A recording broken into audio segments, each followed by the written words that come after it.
జై శ్రీమన్నారాయణ. ఓం శ్రీ కార్తికేయ నమః. అందరికీ నమస్కారములు. ఇవాళ మనము ఆడి కృత్రిక శ్రీ సుబ్రహ్మణ్యుని ఆరాధన గురించి తెలుసుకుందాం. ముందుగా ఫలనిలో ఉన్న బాలసుబ్రహ్మణ్యుని గురించి తెలుసుకుందాం. పూర్వం శివుడు గొప్ప జ్ఞానఫలం నీవే అని సుబ్రహ్మణ్య స్వామితో అన్నారు.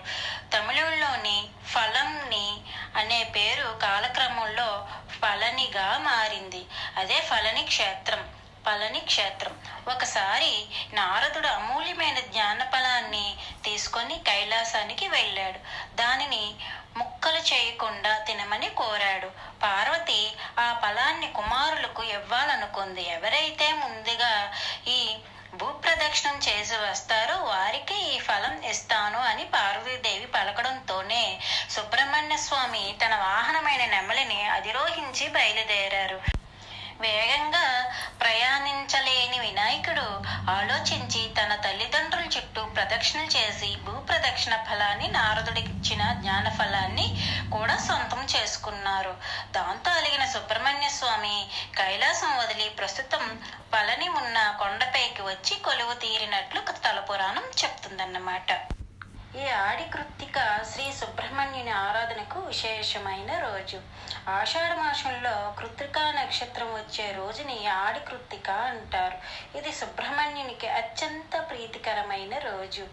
ఈ రోజున సూర్యోదయానికంటే ముందే నిద్రలేచి శుచి అయిన తరువాత చలిమిడి అంటే బియ్యపు పిండిని బెల్లంతో కలిపి ముద్దగా చేయాలన్నమాట.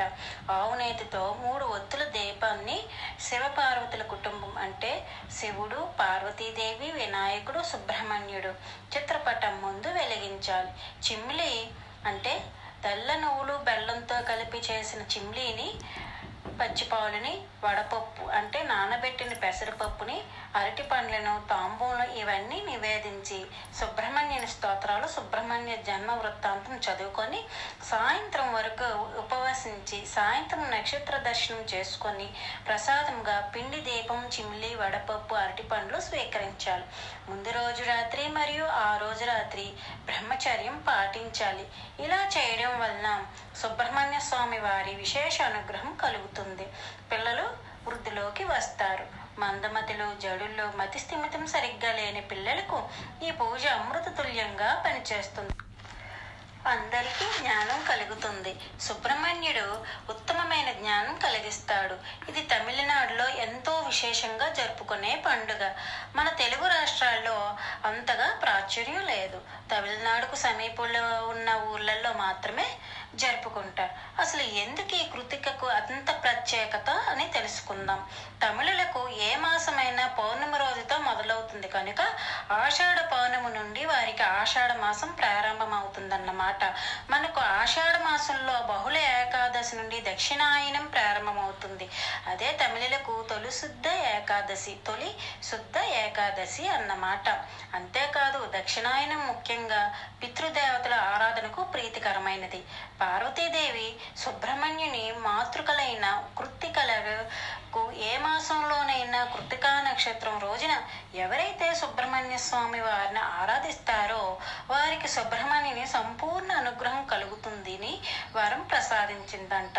అందులోనూ దక్షిణాయనానికి ముందు వచ్చే కృత్తిక గనుక దీనిని ఆది కృత్తిక అని, ఆషాఢ మాసంలో వచ్చేది కనుక ఆది కృత్తిక అని కూడా అంటూ ఉంటారు.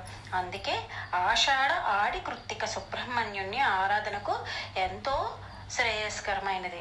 వీలైనంత వరకు ఆ రోజున వేదవిధినికి కుదిరితే అంటే బాల బ్రహ్మచారి అయిన వేదవిధినికి షడ్రసోపోతమైన భోజనం పెట్టి ఎర్రటి పంచ, పై పంచ, శక్తి మేరకు దక్షిణ తాంబూలాలు, అరటి పండ్లు, గొడుగు, పాదరక్షలు మిగతా ఎవరి సామర్థ్యం కొద్దీ వాళ్ళు దానంగా ఇచ్చి సమర్పించి తానే సుబ్రహ్మణ్య స్వామిగా తలచి ఆశీర్వాదాలు పొందాలి.